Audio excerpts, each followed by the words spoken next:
Welcome to Stories After Midnight. Today we're going to be reading Camp Redwood is running out of counselors. These children are not children.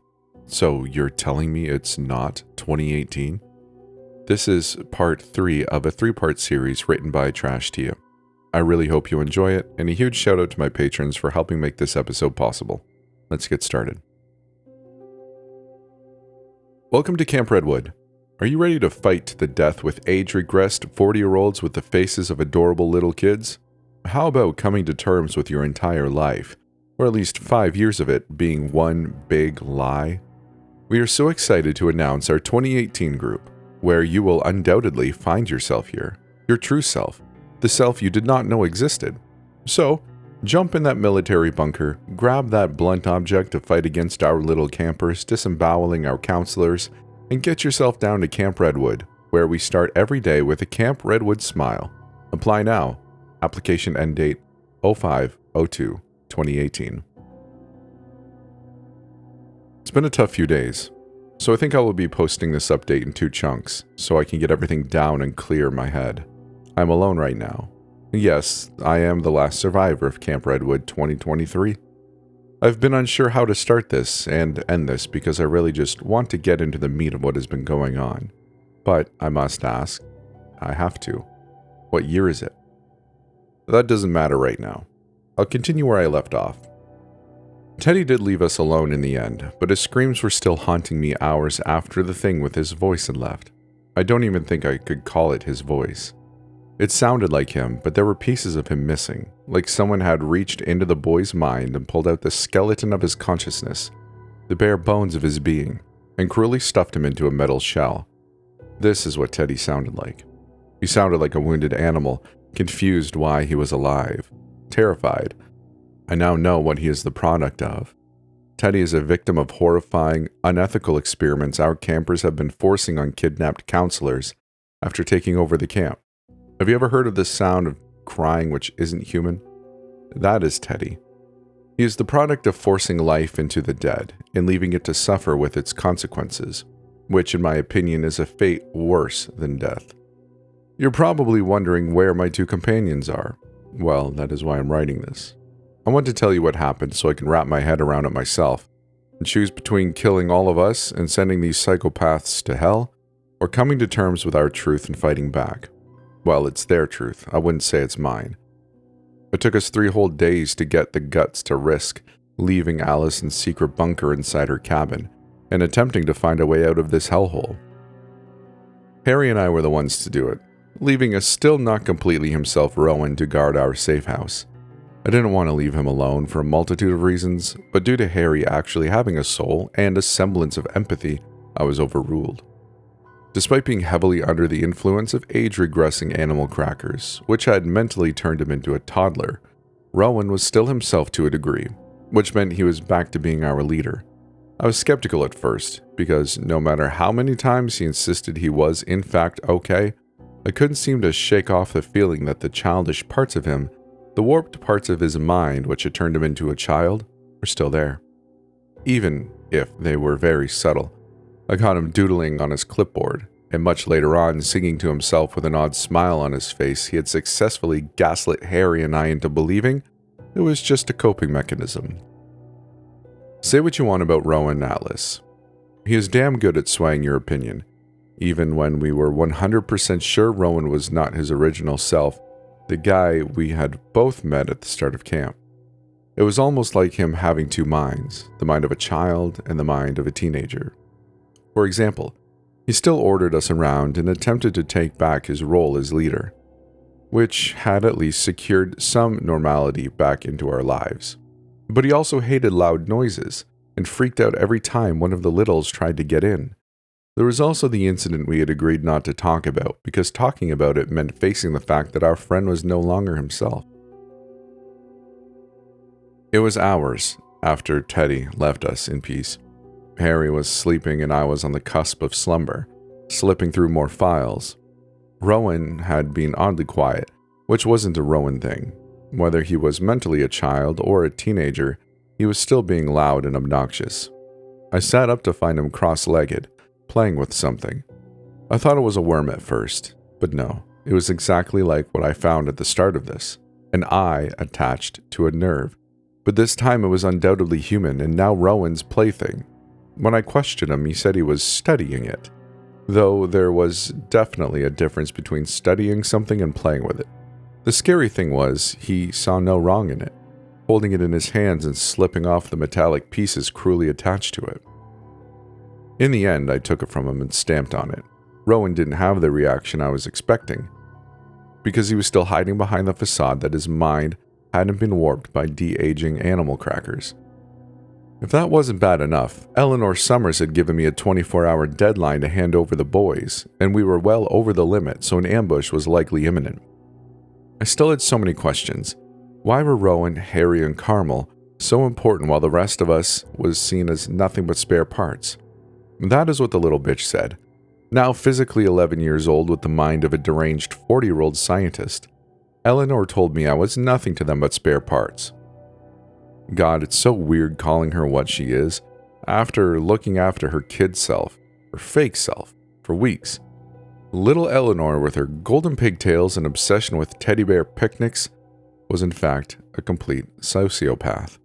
That much of one, in fact, that her and her equally psychotic colleagues who engaged in these experiments had been regressed into little kids inside a rehabilitation camp nicknamed Project Spearhead, which was supposed to fix them and had failed spectacularly, because they've taken over, and this time, we're the damn lab rats. The counselors here at Redwood. I had seen her adult self being interviewed by mysterious Agent Lemrak, a face behind Project Spearhead, the girl who was far too young to be an agent and have that kind of authority, also someone with a soul, who had a clear biased opinion against the experiments. Part of me wondered if Lemrak still existed. Maybe she was behind the odd phone calls we kept receiving on an old-fashioned rotary phone. With Eleanor's deadline in mind, the two of us made our journey quick. It wasn't hard to leave the camp itself. There were guards in the form of Kaylin and Olive, brainwashed and turned into the kids' muscle, but they were easy enough to get past as long as we distracted them with something shiny. They were mentally 6 years old, so literally anything grabbed their attention. I quickly realized my mistake once we managed to escape the camp. Harry in front of me with me lagging behind. We moved slowly, ducking behind trees and throwing ourselves into the dirt. Very cloak and dagger. It didn't take us long to slip into the woods. Just past the lake were the exit gates to Redwood, which led to a road. Not exactly civilization, but I would take it over having my body taken apart for parts in these so-called experiments. When we got to the gate, however, I realized I had given the adults too much credit. Whoever was in charge of Spearhead clearly did not care about lingering visitors, as long as they were successfully cutting us out from the outside world. And that's what the giant wall I found myself staring at was, an impossible foot monster towering over us and cementing my earlier thoughts. We were screwed. The woman on the phone had made it clear we were being abandoned, and yet some of me naively held on to them, maybe still rescuing us. Hell, I didn't know what to do, but kicking the damn thing felt like the right thing. I did, and then regretted it half a second later. This thing was impenetrable, impossible to climb unless we had a damn death wish. Blinking at it through Frank's sunlight blinding me, the thing almost resembled a mirage. It stood under the sun, a giant roadblock completely blocking us from any form of help. The sun wasn't helping, scorching through my shirt. I swiped at my sweaty forehead, unable to resist a frustrated scream I had to muffle gag with my hand. I risked and looked behind us. Thankfully, we were around 10 minutes away from the main camp. The lake was nearby, glittering under a late afternoon sun, and all I wanted to do right then was to wade into the shallows and let the murky water swallow me up. The little guys couldn't swim. Maybe I'd be safe. Hell. This is bad. Harry Carlyle broke the silence after my frustrated cry. With his eyes glued to the wall, he took off his hat and ran a hand through dark brown curls, which were catching the light of the sun, setting strands of light across his forehead. None of us were in great shape after spending days hunkered down in a secret bunker. Harry was no exception. His short-sleeved camp Redwood shirt was still covered with vomit, discolored with days' worth of sweat stains and lack of showers. He bent over, grasping hold of his knees. What do we do? I could tell by the tone of his voice he was freaking out, and I didn't blame him, but Harry was still on my mind. His signature was undoubtedly all over every Project Spearhead file, despite him repeatedly insisting he had nothing to do with it. At that moment, I could almost believe him. The boy looked exhausted and frustrated, pained. He surprised me by slipping to his knees and burying his head in the dirt and screaming into the rough soil. I was struck then by the sudden memory of flames. I'd been sitting around campfires for weeks at Redwood, but this one didn't feel like it took place at a camp. Instead, it felt more personal. I could almost see it, flickering orange, sparking at the backs of my eyes, and the sour taste of beer in my throat, like the memory was trying to push itself to the surface. This moment felt nostalgic and yet close, as if it happened yesterday, like both the past and the present had entangled in one. If I concentrated, I swore I could hear the murmur of voices, phantom laughter in my head and a cool night breeze grazing my cheeks. Earth to Josie! I snapped out of it quickly. You're asking me? I kicked the dirt again. I thought Rowan was our camp leader. Harry lifted his head after a moment, his eyes flicking to me. You know he can't make rash decisions right now. Exactly, I said. We both know he's not back to his normal self. He's both right now. A little kid and a teenager. I shuddered. I'm sorry, did I forget to mention our so-called head counselor was playing with a human eye like a damn cat? Well, why aren't you taking it seriously? Harry's gaze skated the horizon, cotton candy-colored clouds blurring into twilight. Because the sun is going to your head. I could practically hear his eyes rolling. Harry took 3 strides towards the wall and pressed his face into rough brick. So, that's it, right? He muffled into rough cement. We are really going to die at this damn summer camp? I'm going to die, I corrected him. They want you two and Carmel because you're apparently special. Harry made a scoffing noise into the wall. I was starting to think he was setting up camp there, planning to tell all of his grievances to the cement. Oh yeah, because that's a good thing? You've heard what they've done to Teddy and the others, and you think them wanting us for something is special? His voice broke a little. I'd rather have your fate. The boy's words made me realize how little I was compared to the others. While they and Carmel were part of some grand psychotic scheme, I was just needed for extra bulk. Why don't you talk to your friends? I said, after letting the boy throw several punches into the soil. I was going to comment on his hits being surprisingly strong enough to shake the ground. Harry didn't look at me after calming down, resorting to tracing the earth with his toes of his shoes. Who? The CIA. I was surprised by his retort, even if it was equally sarcastic. Oh, you think I'm the CIA? He stepped closer to me, his breath in my face. In case you haven't noticed, this is bigger than the CIA. Whoever is in charge of this project is way higher up. So you're admitting you're a sleeper? Oh, that's not what I... Then what? I demanded, cutting him off. Why are your fingerprints quite literally all over this? Harry folded his arms, his expression darkening. You're still talking about this? He groaned. Josie. He planted his hands on my shoulders. I'm not a spy, okay? Yes, my writing being on those documents was weird, but we're also dealing with animal crackers which turn us into littles. His lips curved into the slightest of smirks. I'm pretty sure it would be easy for a group of scientists to use my writing as some kind of red herring. They're trying to turn us against each other, obviously, and that's not going to happen. He squeezed my shoulders and I felt momentary comfort. I was so tired. I hadn't slept properly in days in fear of Eleanor coming to smoke us out, and the urge to just sink into the boy's chest was suddenly overwhelming. Luckily, I had self-control. I took a step back, and he dropped his arms. That's sobering, yes, I said, but I'm still going to try waking you up with those trigger phrases we found. When he tried to speak, I shook my head. Like it or not, you're our only way out. I had made it clear several times to the two of them that I had no intention to use the trigger phrases we found taped to the back of the door in the bunker when searching for more intel. But the more I was really thinking about it, if there were sleeper agents capable of taking down a group of 40-year-old tweens, I had no choice but to try it at least, because it was either that Or I gave the littles what they wanted. The boys, whatever they needed. Rowan, Carmel, and Harry were the keys to their plan. We needed a miracle, and those trigger phrases were our best shot. Harry, of course, was against the idea. He did that thing he always did when he scrunched up his nose and curled his lip. It reminded me of a toddler not getting their way. I saw it exclusively when the littles were taking advantage of his piggybacking service. "Josie, I'm not a spy." "You could be," I said stiffly. "And until we figure out what is going on with you, I don't trust you. You said it yourself. Your writing was all over the kids' files, so at some point, regardless of you remembering or not, you've been a part of this project. So, why did you bring me out here?" He inclined his head. "You don't trust me, and yet you bring me on your little mission to find an exit." I shrugged. "I was partly hoping we would be attacked and your natural instincts would kick in." "So I'm your lab rat?" "Partially." Harry did the scrunchy nose thing again. "What the hell, dude?" He looked like he was going to argue before deciding against it. Instead, he slipped onto his Ray-Bans and gestured behind me with a sigh.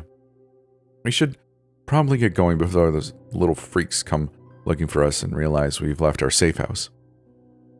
I didn't know how to explain and put into words that to survive, we had to try everything. And if there was a sliver of a chance that Harry really was some kind of sleeper agent, I was going to take advantage of that. I hadn't forgotten about Carmel, Kaylin, and Olive. Rowan too, no matter how screwed up he was. I was counting on getting all of us out. I turned on my heels and started to head back to camp. I didn't look at him because that would make me weak. "Right, let's go." There was something going at the camp when we got back. I was startled by an intense blue light illuminating from the lunch cabin, and I had half a mind to turn and run. Then the screams started. Just like Teddy, they sounded both human and not, a horrifying mix of man and machine wailing for death. I found myself paralyzed, crouched behind Cassie's cabin, their phantom screams rattling my skull, sending my thoughts into overdrive. "Josie." I felt warm fingers wrapping around my elbow and pull me back. Harry was thankfully there, dragging me away before I could expose us. It was enough to snap me out of it, enough to drive me into fight or flight. When we made it back to Allison's cabin, Rowan was sleeping. He had conked out halfway through a pack of gummy worms. I spent the next few hours going through each trigger phrase written on the yellow sticky note we found taped to the door. I figured if we were going to try and wake Harry up, he would have to be restrained in case he was triggered to hurt us, or even himself. "Is this really necessary?" "Yes," I said, squinting at the third trigger phrase. The two of us were sitting cross-legged in front of each other, Harry breathing heavily and me trying to make myself calm. Harry pulled gingerly at the jump rope restraints we had managed to loop around his wrists. I was expecting something out of him, but all I got were his wide eyes staring back at me. The latest phrase was twisting my brain. It sounded like a kid's book. I took a deep breath. "Green tigers do not live independently."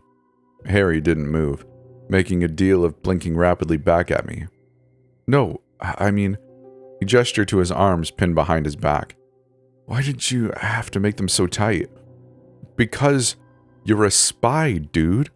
Rowan had woke up, intrigued by my attempts to wake up a possible sleeper. He was pretending to go through the Eleanor Summers footage again, but the boy was clearly invested in what we were doing. Sitting slumped in the spinning chair, he leaned his fist on his chin. There were various things about Rowan I wanted to point out, but I was too scared to. The tips of his fingers were still stained red, and I had no idea if it was old or new. Rowan Atlas used to be the one guy at camp I used to think looked older than he was, and acted older than he was. Instead of taking part in camp activities, he chose to sit on a branch and read pretentious classics. Yeah, he was one of those guys. The slight stubble on his chin would definitely get him served alcohol, and his allegiance and quick thinking would easily sway you if you were skeptical.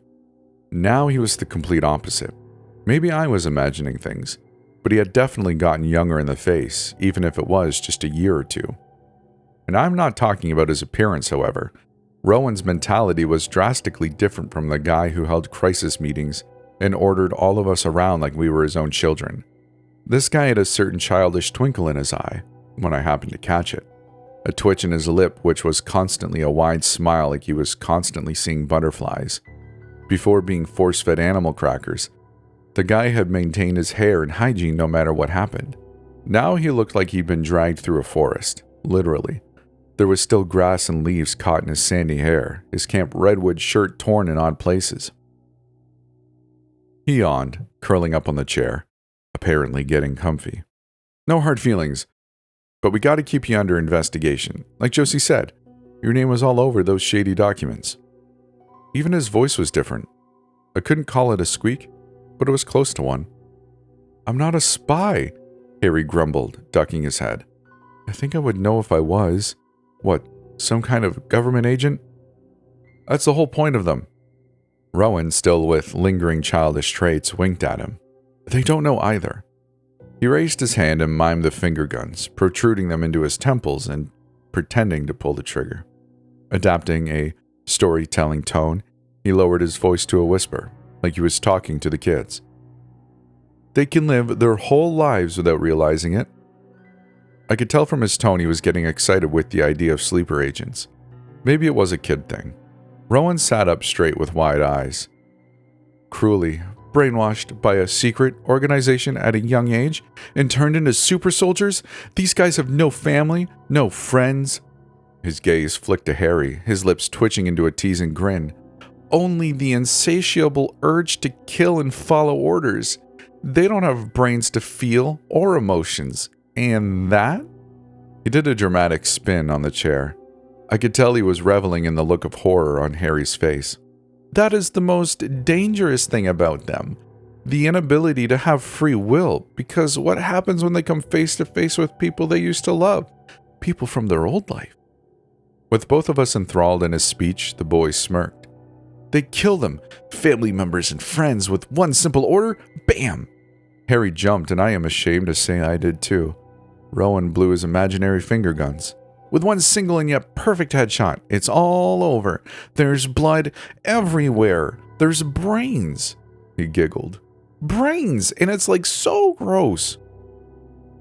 With the way he kept adding to his story, getting progressively more excited and practically vibrating in the chair, the boy was reminding me more and more of my little sister, which terrified me. Because if this was him back to himself, was this his new normal? Rowan, stop. It took every ounce of my being not to yell at him. You're acting like a child. I was frowning at a sign on the wall warning us to mind our head.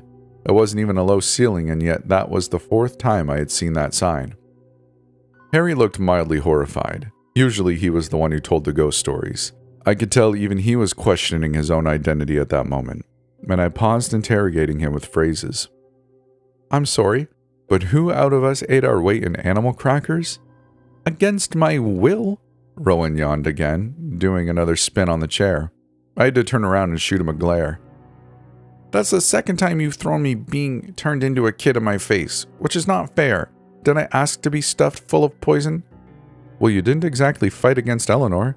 I was tied up, and I'm pretty sure you were in La La Land at that point. I'm allergic to peanut butter, so no. Harry rolled his eyes. I snapped out of it when my body reminded me. That sounds like a you problem, dude.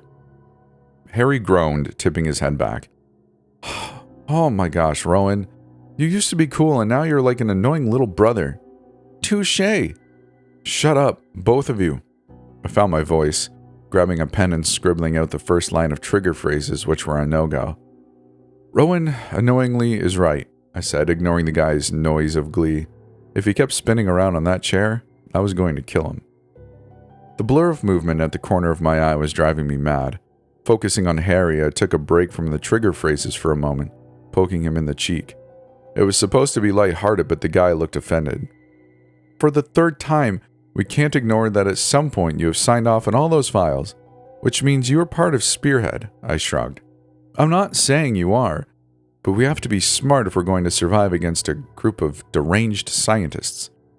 Rowan chuckled. What she said. Why aren't we paying attention to the guy who clearly has allegiances to those freaks? Harry stuck out his tongue at Rowan, which was surprising on multiple levels. Wasn't he supposed to be the normal one? Aren't you their favorite counselor?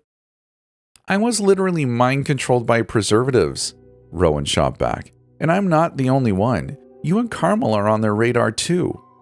Yeah, but we're not the ones playing with eyes. I'm too tired to argue with you, the boy responded in a yawn, cuddling into the chair armrest like a cat. Also, you're a noodlehead. Ignore him, I told Harry. Just focus on me, alright? You have to look at me. I am.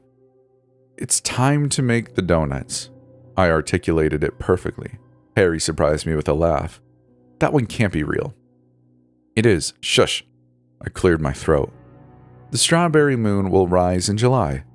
When nothing happened, I frowned. Maybe I'm not saying them right. I peered at the next one, mentally speaking it and then muttering it to myself to get an idea of the tone. Or, Harry shrugged, pulling at his restraints, I'm just spitballing here, but maybe I'm not a secret government sleeper agent after all?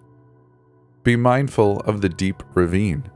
This time I practically shouted it in his face, only to get his wide smile in return. Josie, this isn't working. It will. I was growing increasingly more frustrated. Just try and listen to them, okay? Don't push them out. I tried one more time, leaning close and scrunching up the sticky note in my hand. Harry's expression stayed stoic, though from the contortions in his forehead and the twitch in his lips, he was trying so hard not to laugh. It looks like it will rain tonight. I was surprised then when Rowan jolted in the chair suddenly. He lifted his head, his eyes wide. I was seeing him back to his usual self for the flicker of a second, his expression contorted with fright, lips curling into a scowl. Do you guys smell that? Smell what? I sniffed the air, but there was nothing that was out of the ordinary. I had grown used to the combined stink of our body odor. Rowan wrinkled his nose. He sat up straighter. That, he whispered. It smells like burning. I opened my mouth to ask what he meant before Harry went stiff suddenly. I sensed his entire body seemed to brace itself. His eyes hardened. Untie me, he said in a croak. But my shaking hands went to the boy's restraints. His were balled into fists. I glimpsed muscles bulging through the back of his shirt and forearms. His demeanor reminded me of an animal growing territorial. Something is wrong, he said in a sharp breath. Harry's frightened eyes found mine. Wrong, he said again, blinking rapidly. Something is wrong. When I pulled the last of the rope from his arms, Rowan shocked me with a piercing cry, which sent him tumbling off of the chair. His trembling hands planted over his ears, lips carved into an O. His eyes were wide with terror, with agony I couldn't understand, childish terror, which catapulted him back to his real age. Before I could hesitate, I was crawling over to him, attempting to snap the boy out of it, but he was inconsolable, his eyes almost unseeing, his body contorting with every shriek. It took me a moment to realize Harry was the same, but instead of a piercing shriek of a scream, he was wailing into his knees as if to escape something. His body seemed to jolt left and right, like he was being electrocuted, when I saw glimpses of sharp red pooling between his fingers and down the back of his neck. Something sickly crept up my throat. Rowan was somehow worse, his whole face contorting like it was its own separate being, rivulets of intense red dripping from his nose and mouth, and staining his hands desperately pressed over his ears. It was a synchronized cry, I realized, after concluding that no matter what I did, I couldn't save them. It was a sound only they could hear, a high-pitched screech like a dog whistle, which was only affecting them. It was the kids, I thought, surely. If they could disembowel counselors, I'm sure they'd have no problem engineering a sound which would only affect certain people. Stumbling back, I had two choices. I could either try and help them, try and block out this phantom noise slowly killing them, or I could leave them and find a safer place. With that choice in my mind, I barely noticed the phone beginning to ring under Allison's desk. The same old-fashioned trilling rang in my head, and I managed to reach under and grab the receiver, my heart in my throat. Please, I managed to squeak out, trying to ignore Harry who was trying to rip out his hair, his eyes rolling into the back of his head. I saw the whites, blood vessels popping one by one.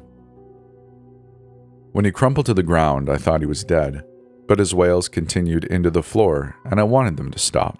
I wanted him to die because I couldn't stand there hearing him screaming for help which wasn't coming.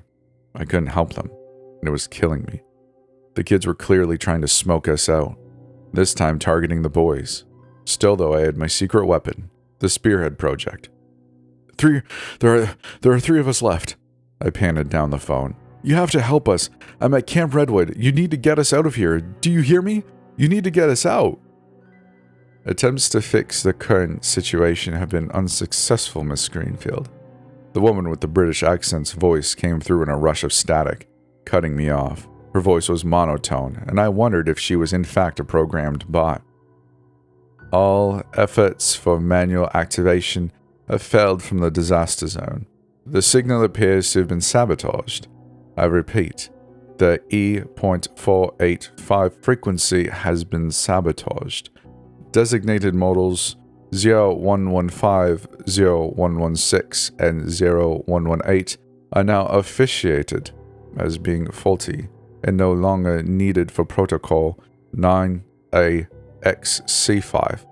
Please stand by for standard protocol deactivation. Thank you for your service, Agent Salta, Agent Elsirak, Agent Lemrak. My grip loosened on the phone and I felt my legs started to give away. You're the one doing this to them? When Rowan dropped to his knees, blood dripping from his nose, my stomach jumped into my throat. There was no way. I figured it was an attack from the kids, but I was wrong. Instead, this sound, this frequency was coming from the phone. I thought back to the video footage. Agent Lemrak interviewing Eleanor Summers, Harry's signature on the paperwork. Can you say that again? I found myself saying a breath, but the dead ringing tone was already clanging in my skull, a robotic countdown laced with the static. I grabbed the pen I had been writing with, scribbling those names down, my hands shaking. Preparing emergency shutdown protocol. Thank you for your service, Agent Salta, Elsirak, Lemrak. The voice continued, which was just another stab in the gut. I heard Salta before, I heard Lemrak, but writing them down I realized what they meant. Salta, Elsirak, Lemrak. I was a damn idiot. No wonder the Littles wanted them in Carmel. Why they were so important to their plan. Slowly I could feel myself start to crumble. The phone slipped from my clammy hands, but I could still hear the woman beginning an emergency shutdown. I didn't feel the impact when my knees hit the ground, but I did start to sense something twisted and sour tickling the back of my nose and throat. By the time I had noticed it, it was already choking the bunker. But somehow I didn't care about the stars in my eyes, or my own blood being projected onto my hands with every wet-sounding cough exploding from my lungs. I could still hear their names, and every time I said each of them, more and more of me shattered. Atlas, Carlisle, Carmel, 18, 17, 16, 15. Laying on my back while my head spun, I was partially aware the boys' screaming had cut off. Instead, they were just sitting there, eyes wide and unseeing, the blankest I had ever seen them. There was so much blood running down their faces, and I imagined something rooted inside of them tearing their minds apart from the inside. Letting out another strangled cough, which was definitely biological warfare courtesy of the kids. Not enough to kill, but definitely a warning not to mess with them. My gaze flicked across the bunker, taking everything in. The paperwork we had been going through, the chair Rowan had been spinning around on, the ropes Harry's arms had been entangled in. I was frowning at the walls and then the ceiling. Please mind your head when you step down the stairs. Drinking in the words slowly, my cotton candy thoughts exploding into one blurry mess. But then I was a little more awake, this time turning my gaze to the wall where the same sign had been taped to the wall. Please mind your head when you step down the stairs. And there it was again, taped to the desk, and underneath the laptop, hidden in plain sight. It had been there all along, and yet I only realized when I wasn't thinking about it, but my mind was being suffocated. Something seemed to snap inside of me, and I sat up, driven by pure adrenaline. Which one had pressed over my mouth and nose? I forced myself into a sitting position and dragged myself to Harry. With one hand pressed over my mouth and nose, I forced myself into a sitting position and dragged myself to Harry, whose head was lolled at an unnatural angle, his eyes closed. Part of me wanted to smash up the phone, knowing what these bastards had done to their sleeper agents. Now they were no longer usable. The boy almost resembled a doll. Was this the so-called sleeper which had been planted inside Redwood? Empty eyes, empty everything. He was like a shell with a human face. No better than Eleanor's experiments. When I grabbed hold of his arms, I had to hold him steady, his body cut from these puppet strings which had held him. Harry, I could barely speak, my voice more of a croak. I knew he was awake and aware, but a singeing, almost burning smell was coming from directly inside his head, as blood ran from his nostrils in shades of red and pink. Now I knew what the burning was when I pressed my face against his and sucked in a lungful of poisoned air. It was him. He was a defect being set alight from the inside. "You need to look at me, okay?" When he didn't, instead crumbling in my arms, I struggled to hold him upright. Twisting my head to Rowan, he seemed in a better state. Kind of. At least he was still sitting straight. My last words were barely audible. "Please mind your head when you step down the..." No sooner had the words left my mouth before the sounds of footsteps coming from above, the unmistakable murmur of giggling getting closer and closer. Harry dropped to the ground like he had been severed from his puppet strings. I wasn't aware when I slipped to the floor, whatever had filled my lungs finally taking its toll.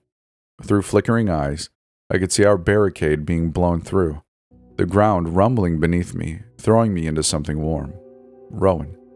His body was curled up against the wall, hemorrhaging from the ears. It was only when I was truly taking in the stink curling in the back of my nose and throat as Eleanor Summers' mechanical grin popped out of nowhere, when I realized I had smelled it before. I had choked on it before. The circle of kids looming above me let out a shrill squeak of, "Found you!" When I found the dark, and beyond that, a memory I thought was a dream. Firelight flickered in the back of my eyelids. The blur of orange and shady smoke was mesmerizing.